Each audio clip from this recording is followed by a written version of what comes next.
はい、仕事のストレスを乗り切る方法、年齢がちょっと書いてないんですけど、おそらく男性ですね。症状としては仕事のストレスを乗り切るにはどうしたらいいか。仕事の量が多すぎて追い立てられていると。で、体調を以前崩してからもう自分の自信と根性をなくしてしまった。我慢すればいいと思っていたけれども、もう限界に来ていると。で、休みの日に遊びに行かないわけでもない、体を動かさないわけでもないけれども、遊びに行っても運動してても頭の中では仕事のことを考えているので発散できないと。で、お酒を飲んで鬱憤を晴らすっていうことをしようとしてもやっぱりお酒でごまかせない自分がいる。で、これまで何度も転職を繰り返しているのでこれ以上転職はしたくない、ね、仕事のストレスをどうやったら乗り切ったらいいでしょうかというお悩みです。この方の問題点というのは、まず仕事がストレスだと思っているので仕事がストレスになっていきます。当たり前の話のようですけど、こんな話があります。これは実際にアメリカの研究で確かめられていることなんですけれど、一つの仕事というか作業、例えばですよ、みかん箱をみかん箱をトラックからお店に下ろすっていう単純作業をしたとします。で、このトラックからみかん箱を、お店に下ろす、トラックの運転手だとしてね、トラックの運転手だとしてトラックをみかん箱からお店に下ろすっていうこの単純作業でも、ただトラックからみかん箱をどんどん下ろしていけばいいという状態から、このみかん箱の中で、そのみかん箱に偶数の数字が書いてあるみかん箱と奇数の数字が書いてあるみかん箱があったとして、偶数の数字が書いてあるみかん箱だけを下ろしなさいという条件をつけた場合、ただどんどん積んである、みかん箱を下ろしていくのと、偶数の数字が書いてあるみかん箱を判断して選んで下ろすのとだと、実際に心の問題ではなくて筋肉の筋出力を調べていくと、例えばみかん箱が5キロだとします。この5キロが何倍もの、50キロとかね、もっと言うと100キロとかっていうぐらいの大きなストレスとして筋肉が感じてしまうというようなことが実際に科学的に確かめられた、検証されたという、そういう実験があります。何かというとですね、私たちが何気なくしている仕事で、この仕事をいやめんどくせえなとか、うわ大変だな、またこれかよと思いながらやってると、実は精神的なことだけではなくて肉体的にも同じ作業が何倍もの負荷になって私たちの体にのしかかってきてるっていう、それを体は負荷として感じてるっていうことなんですね。ですから心のストレスだけじゃなくて体のストレスも同時に来てるので何倍も疲れるっていうことなんです。つまり私たちは一つの仕事、一つの作業に対してどのようにそれを受け止めるかによって全く違ったパフォーマンスになるし、全く違った疲れ方になってしまうってことなんです。で、今、仕事をストレスとして感じていらっしゃる方っていうのは多くの場合ですね、その鬱になる人とかも多いし、仕事に対してのモチベーションも失ってしまうし、本当に苦しんでます。ですからいろんなことが全部ストレスになるんです。で、この方の場合もそうです。仕事のストレスがあるからって遊びに行っても遊びが今度ストレスになってるんです。遊びも楽しめない、お酒飲んでも楽しめない、ね、運動してても楽しめないという、ずっと24時間ストレスの1日になるし、365日がストレスの365日になる。ついては365日から一生がストレスの一生になってしまうんです。で、こういう一生を送りたいですかって言ったら送りたくないわけです。ちょっと翻って考えてみて、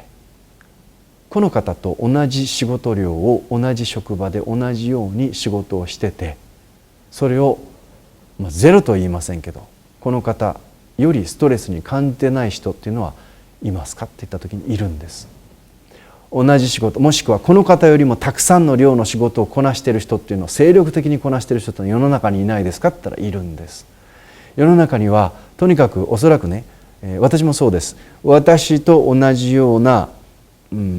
仕事量を、それ以上の仕事量をやってる人が世の中にいるかって言ったらいっぱいいらっしゃいます。私なんかまだまだ仕事してない方だと思いますね。真夜中の2時とか3時までいろんな原稿を書いてたりいろんな仕事をしてたり、それでいて朝の5時とか6時に起きるっていう生活を私もする時があります。そういう時もあります。でもじゃあそれは大変なことかって言ったら、もっと大変な仕事をしていらっしゃる人が世の中に5万といるわけです。でもじゃあそういった仕事をやっていて、なんでそんなにモチベーションが続くんですかとか、なんでそんなストレスがないわけじゃないでしょうけど、ストレスマネジメントはどうやっていらっしゃいますかっていう質問をしてくださる方があるんですけど、シンプルです。その仕事を自分が、もう諦めるっていうのはしゃあないやと、もう完全に開き直って受け入れるか、嫌だな、もうまたこれまたこれやらなきゃいけない、また俺かよって、また追加なんて言い続けるか、この違いです。同じ仕事をどういうつもりでやるのか、どういう心構えでやるのかによって、心のストレス、そして体のストレスっていうのが倍で済まないんですよ。3倍で済まないんですよ。4倍も5倍もになって、ものすごい力になって負荷になって、あなたの心と体を苦しめる。この現実を知ったときに、さてどういう心持ちで仕事をするかということです。幸いにしてこの方のはですね、仕事のストレスをどうやったら乗り切ったらいいですかって質問を挙げてくださっているので、なんとか乗り切りたいと思ってらっしゃるはずなんです。なのでこの方も問題はあるかといった時に、この方は今は問題はないです。何にもない。一生懸命自分がそこから乗り越えようと、もうすでにそういう意思を示しているから、あとは方法ですよね。ということで処方箋練習してください。これは何も根性じゃなくて練習によって培われることです。精神的なストレスの克服法というのは、野球の練習、サッカーの練習と同じように練習をして身につけていくことです。自分の意志の力というのは練習をして繰り返しトレーニングしていくことなんです。ですからストレスの乗り越え方というのはトレーニングによって身につけることができるということが大前提で処方箋です。あなたが明日やる仕事、新しい仕事が追加されたら、よっしゃよっしゃというつもりで、うわまたかじゃなくて、よっしゃ来たっていうことを嘘でもいいから自分の中に言うことなんです。実際仕事をしていく時間増えるでしょう。大変だと思います。でもうわまたかよ、また仕事じゃなくて、もしあなたがこれ以上転職をしたくないと思うのであれば、自分のストレスというものをできれば減らしたいと思うのであれば、降りかかってきた新しい仕事、今やらなければいけない仕事に対して、うわやらなきゃいけない、うわな面倒くさい、こういうこともやらなければ大変だっていうこと、一切のその苦情を自分の中で一旦置いておいて、言いたくなる気持ちは分かりますけど置いておいて、よっしゃと、どういうふうにやったらもっと早く終わらせられるかな、よっしゃどうせやるんだったらどうやったらいいかなっていうことを、自分の中に言い聞かせてみてください。そのことによって全く疲れ方とパフォーマンスが違ってくるっていうことを感じられると思います。最後に一つだけこんなエピソードをして話して終わります。私はずっと空手をやっていて、で空手の指導もしてます。で、ある空手の団体が、スポーツの団体とかいろんな団体、お寺で研修をやることもあるんですけど、空手つながりであるですね、チャンピオンがいっぱい輩出されている少年の空手のチームっていうものの研修を受け負ったことがあるんです。でそこで、私はやはりその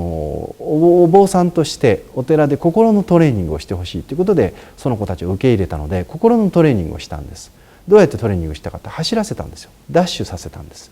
君ら普段何本ぐらいダッシュできるっていう話をしたら、ダッシュだったら10本ぐらいだったら余裕でいけますねって、やっぱりチャンピオンになる子たちなのですごいトレーニングしてるんですよね。でだけどやっぱり精神力をつけたいわけです。ですから、10本普段余裕で走れるんだったら30本走りましょうと。20本ぐらいから多分余裕で走れなくなるどころか、多分結構精神的な本人の弱さっていうのが出てくるはずだから、よしですね30本やりましょうということで30本坂道ダッシュをさせたんです。でそこで見えてくることは何か、面白いですよ。同じチームの中で走っていくわけです。で、1本2本3本4本ってみんなそれぞれ声を出し合って、自分たちを鼓舞しながら元気づけながら走ろうとするわけですよ。で1本2本3本4本って数えていくうちにだんだん最初は元気だった子どもたちの声っていうのがだんだんテンション下がってるわけですよ。まだまだまだっていう状態です。で、結構そういう状態で30本ぐらいまで来たんです。で、よっしゃーラスト2本ってなった時に、ラスト2本ものすごい元気に走るんですよ。ということは彼らまだ体力温存してたなっていうことが見えるので、はいじゃあ10本追加って言ったんですよ。10本追加って言ったんです。10本で終わりだから走れって言ったんですね。これで本当に終わりだから走れ、お前らまだ体力余力を残して走ってただろ、だから10本走れって残りねって言ったら、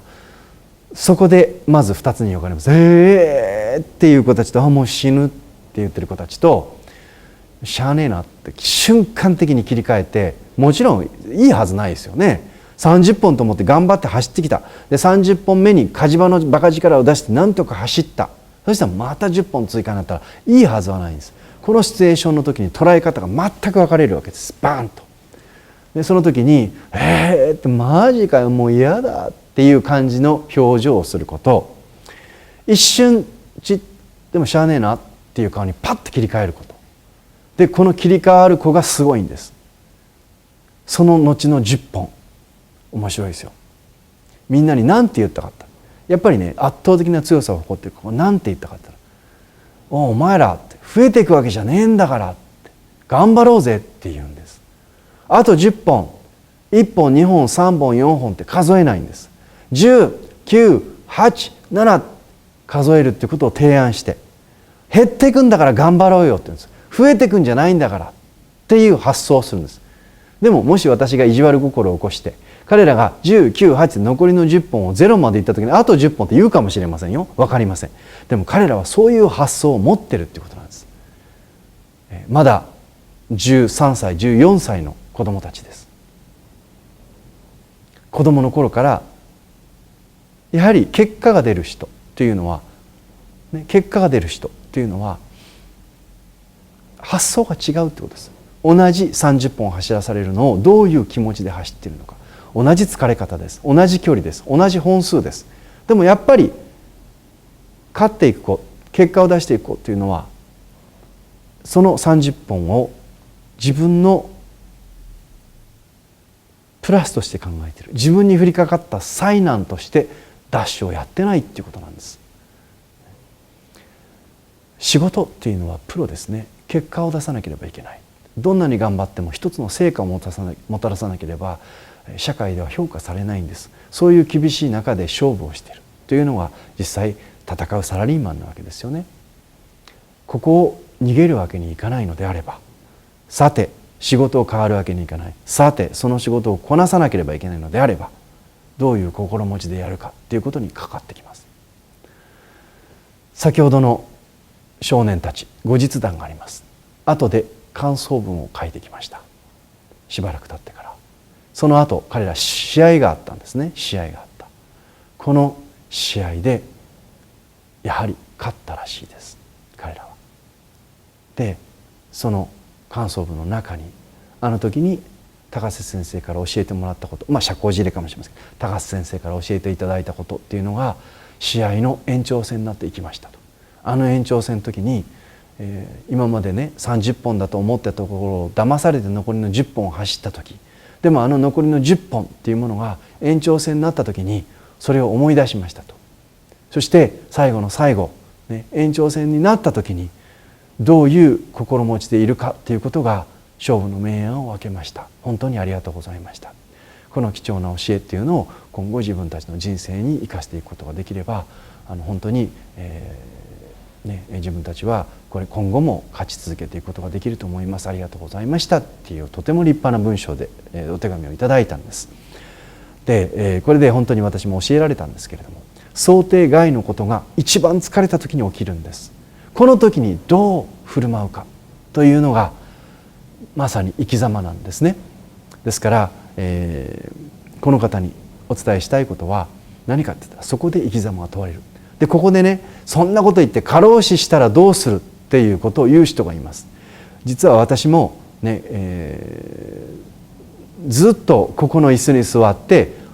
お布施をもらってのうのうと生活をしていてこのアドバイスをしているわけではありません。修行もやってきました。ね、一般の方々が値を上げるというような大変な思いっていうのも自分から飛び込んでやってきました。夜寝れないでやってきました。いろんな経験をしてきました。その中で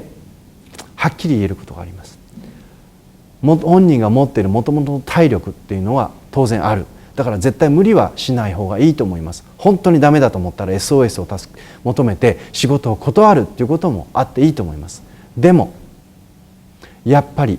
同じ仕事をしていて持つ人と持たない人の差っていうのがあるんです。それは何かって、仕事の分量とか時間じゃないんですよ。それをどういう気持ちでやってるかによって過労死をするかしないかっていうのが分かれるんです。それはもう筋肉にかかる負荷から心にかかる負荷っていうのが全然違ってくるんです。だから時間数で決められないんですよ、ね、もちろん過剰に働かせるっていうのはいいことではありませんし、会社の問題もあるかもしれませんし、ブラックと言われるようなところもあるのかもしれません。でもそれをね、自分は多少ブラックでもここで踏ん張ってやっていきたいのか、それともブラック一切ブーの音が聞こえたら絶対働きたくないと思うのか、これはその人の人生において大きな違いをもたらします。むちゃくちゃな仕事形態の中でむちゃくちゃな仕事をしろというのは、私はそれは強制はしませんけれども、ある程度自分で納得ができるという仕事をその環境の中で自分が何とか頑張っていきたいと思うのであれば、自分の新しい仕事が来た時にうわまたかと思うか、よっしゃやってやると思うかっていうこの違いによって肉体にも精神にも与える影響が全く変わってくるということは覚えておいてください。その上で仕事に対してそれだけの取り組みができるようになると、きっと遊びに行った時にもスカンと遊べると思います。スカンと酒飲めると思います。そのけじめがつくんです。仕事に対して 100% 持てるものを全力でガシッと正面向いて受け止めたら、今度次のことをやろうと思ったらまた向き直って受け止めないといけないですよね。物事を片手で受け取ってると、遊びもこっちもっていうと、この自分の姿勢を切り替えることができないんです。だから多くのそれを切り替えることができない人は仕事に対して正面おへそと顔を向けて両手で受け取ってないはずなんです。だからこのまま遊びを受け取ろうとするっていう中途半端な状態ができるので、仕事に引きずられるんです。だから仕事に引きずられたくなかったら仕事はがっちり向いてください。で両手で受け止めることで、おお来たって、今度遊びになった時にこの姿勢でいる人は絶対的に1ミリでも向かないといけないですよね。徹底的にしっかり 100% 向いた人はがっちり向きます。だからまた仕事の時にがっちり向きます。遊びがっちり、そして仕事がっちり。あまりいい例ではないですけど、発散するためにキャバクラ行ったらまたがっちりなんです。でそれを推奨しているわけではありませんが、そうやって全てのことに対して自分の正面から取り組んでいった時に、その人の仕事の境界線というのが自動的にできてくるんです。でこれをやらないで中途半端にこっち向きながらこっちを受け取ろうっていういい加減なことをやっていると、全てがいい加減で全てに境界線がなくなって全てのけじめがなくなって、だらだらだらだら仕事のストレスが続いてしまうというのが現実なんですね。ぜひ、がっちり自分の体を正面向けて両手で仕事を受け取ってみてください。あなたがそれから逃げるつもりがないんであれば、必ず、同じ時間同じ分量仕事をやっていても全く感覚が変わってくるはずです。いい仕事をなさってください。きっとあなたにその力があると思います。